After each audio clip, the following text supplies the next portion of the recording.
ہے یہ جو آل سعود ہیں، آج آپ کا جو دیوبند ہے مولانا سلمان بجنوری، وہ آل سعود کے تلوے چاٹنے میں لگا ہوا ہے۔ آج آپ کے ہاں حق ختم ہو گیا، آپ احقاق حق اور ابطال باطل کہتے ہیں۔ آپ کا یہ احقاق حق وہ ہے جس نے ملک کو پہلے دو ٹکڑوں میں بانٹا، بریلویت اور دیوبندیت الگ الگ ٹکڑوں میں بٹی، ملک آدھا آدھا تقسیم ہو گیا۔ یا کہتے ہیں بریلوی کہ ہم دو تہائی۔ آپ ہیں جنہوں نے دیوبند کے دو ٹکڑے کیے، آپ ہیں جنہوں نے جمعیت کے دو ٹکڑے کیے، آپ ہیں جنہوں نے تبلیغ کے دو ٹکڑے کیے، آپ ہیں جنہوں نے مذاہب علوم کے دو ٹکڑے کیے۔ آپ کا یہی مزاج ہے، آپ کا یہی کام ہے، یہی مشن ہے۔ اور ڈر لگتا ہے کہ اب کون سی تنظیم آگے آئے گی اور اس کے ٹکڑے ہوں گے۔ جماعت اسلامی آپ کے نزدیک گمراہ ہے، اہل حدیث آپ کے نزدیک گمراہ ہیں۔ ان کے فتنے کی تردید کے لیے، مناظروں کے لیے آپ نوجوانوں کو، طلبہ کو تیار کر رہے ہیں۔ ایک طرف آپ وہ کرتے ہیں، دوسری طرف آپ پرسنل لا بورڈ میں شیعوں کے ساتھ، بوہروں کے ساتھ، بریلویوں کے ساتھ تھوڑی دیر کے لیے بیٹھ جاتے ہیں، اور اسی طرح اور کیا کیا کرتے ہیں۔ آپ اس وقت سعودی حکومت کی تعریف کرتے ہیں، اس کے ساتھ رہتے ہیں اور اس کی دعوت پر لبیک کہتے ہیں۔ اس کے جرائم سے پوری ملت کا بچہ واقف ہے۔ آج دنیا جانتی ہے کہ محمد ابن سلمان ایک طرف ظالم بھی ہے اور ایک طرف فحاش بھی ہے۔ اس نے جزیرۃ العرب میں، جو ہمارا حرم ہے، پورا ملک، حضور نے فرمایا تھا اخرج الیہود والنصارى من جزیرۃ العرب، حضور نے فرمایا تھا اخرج المشرکین من جزیرۃ العرب۔ آپ کا ابو ظبی، آپ کا دبئی، آل نہیان کا یہ علاقہ، یہ جزیرۃ العرب کا ہے۔ ابھی یہاں پوپ کو بلایا گیا اور اس کا وہ اکرام کیا گیا جو صدر جمہوریہ کا کیا جاتا ہے، اور وہاں چرچز قائم کیے گئے اور وہاں مندر قائم کیے گئے۔ آپ کی زبانیں حق کے لیے نہیں کھلتی۔ یہ حقاق حق کس کے لیے ہے؟ مولانا سعد کے لیے؟ یہ حقاق حق اور ابطال باطل صرف تبلیغ کے لیے؟ مولانا سلمان بجنوری صاحب اب نصیحت فرما رہے ہیں کہ صلاحیت کا استعمال بھی چاہیے۔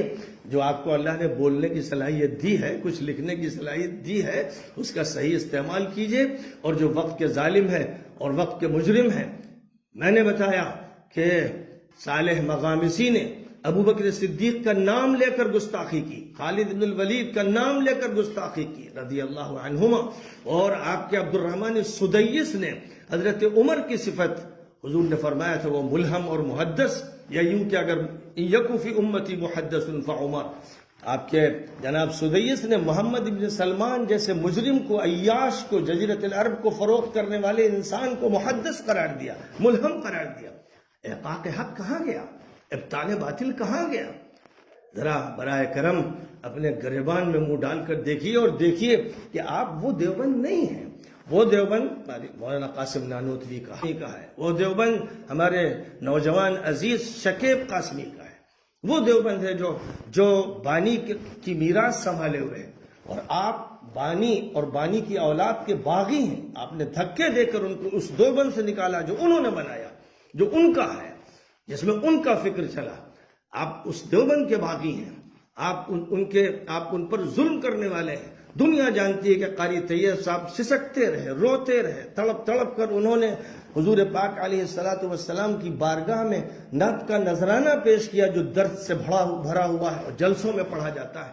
میں قاری صدیق صاحب رحمۃ اللہ علیہ کی خدمت میں جاتا تھا اور وہ بڑی شفقت فرماتے تھے، تو ان سے بھی وہ درد چھلکتا تھا، اور کتنے لوگوں کے اندر وہ درد رہا ہے، آج بھی موجود ہے۔ تو ان زخموں کو مت چھیڑیے اور ان پپڑیوں کو مت اکھاڑیے۔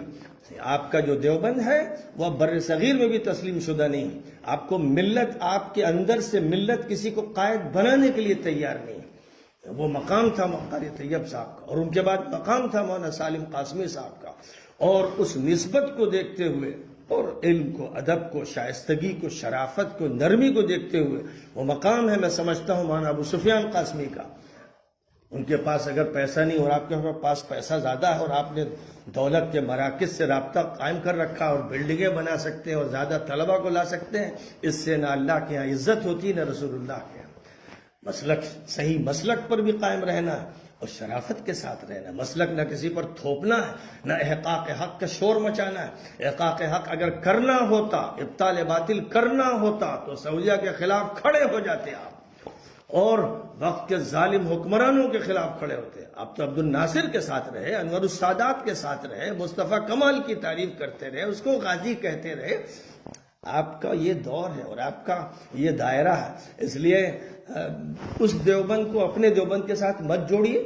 دو دیوبند ہے، ایک دیوبند الگ ہے اور وہی اصل دیوبند ہے، وہ مولانا قاسم نانوتوی کا ہے، اور آپ کا وہ دیوبند ہے جو 100 سالہ اجلاس میں کانگریس کی دیوی اندرا کے ذریعے وجود میں آیا، جس کے بعد دیوبند میں پولیس لگی تھی، پی ایس سی لگی تھی، طلبہ کے کیمپ تھے، وہ بیچارے موٹا جھوٹا کھا رہے تھے، ان پر کتنے دن مظالم ہوئے، پھر اس کے بعد جمعیت ٹوٹی، پہلے دیوبند ٹوٹا، پھر جمعیت کے کتنے ٹکڑے ہوئے، ایک مرتبہ نہیں کئی مرتبہ ٹکڑے ہوئے، یہاں تک کہ گھر ہی میں چچا بھتیجے کے جو اختلافات ہوئے دنیا جانتی، پھر اس سے پہلے مظاہر علوم کو توڑا گیا، یہ سب بھی اسی کا تسلسل تھا، وہی سنت جاریہ تھی جو دیوبند کے اس حلقے نے جاری کی، اور پھر آج وہ اسی کردار کو تبلیغ کے ساتھ ادا کر رہے ہیں۔ اس لیے بات نہ بڑھائیے اور اتفاق اور اتحاد کی بات کیجیے، ورنہ یہ موضوع اگر چلے گا تو پھر وہ سارے مردے بھی اکھڑیں گے، زخم بھی کھول دیے جائیں گے، خون رسے گا۔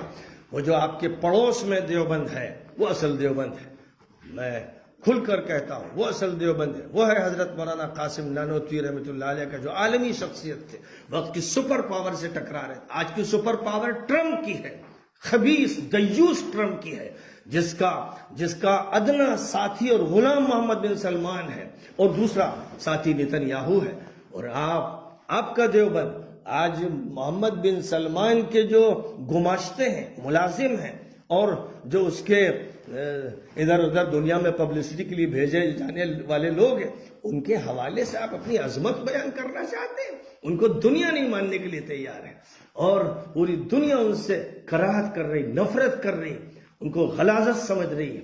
اس لیے آپ ان کا حوالہ مت دیجئے، ان کھپچیوں سے خود گر پڑیں گے، یہ بے جان کھپچیاں ہیں، ان کے سہارے اپنی عظمت کو یا اپنی تاریخ کو بیان کرنے کی کوشش مت کیجئے۔ اپنی تاریخ آپ اس وقت سے شروع کیجئے جب آپ نے 2 دھڑ کیے، ٹکڑے کیے، اس وقت سے اپنی تاریخ شروع کیجئے۔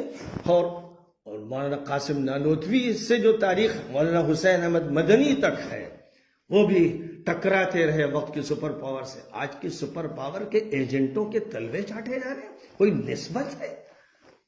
تو وہ دیوبند الگ ہے، یہ دیوبند الگ ہے، پوری ملت کو معلوم ہونا چاہیے، دیوبند کے طلبہ کو یہ بات معلوم ہونی چاہیے، مغالطوں میں نہیں آنا چاہیے، کہنا چاہیے، مطالبہ کرنا چاہیے مولانا سلمان بجنوری سے، مولانا عبدالخالق مدراسی سے، تمام بڑوں سے، کہ یہ مظالم ہو رہے ہیں، جزیرۃ العرب کا حلیہ بگاڑا جا رہا ہے، اس کو مسخ کیا جا رہا ہے، وہاں سینما اور تھیٹر قائم کیے جا رہے ہیں، عریانیت کو عام کیا جا رہا ہے، ہر جگہ اس کے فوٹو ہیں، تمام ٹی وی چینل پر اس کی تفصیلات آ رہی ہیں، اس کے بارے میں کھل کر بولیے۔ وہاں جو جیل میں بڑے بڑے علماء حضرت شیخ صفر الحوالی ہیں، حضرت سلمان العودہ ہیں، اور ان کے علاوہ 20 علماء ہیں، جلیل القدر علماء ہیں، جن کو بغیر کسی جرم کے جیلوں میں ٹھوسا گیا، ان کے لیے کیوں مطالبہ آپ کی طرف سے نہیں ہوتا ہے؟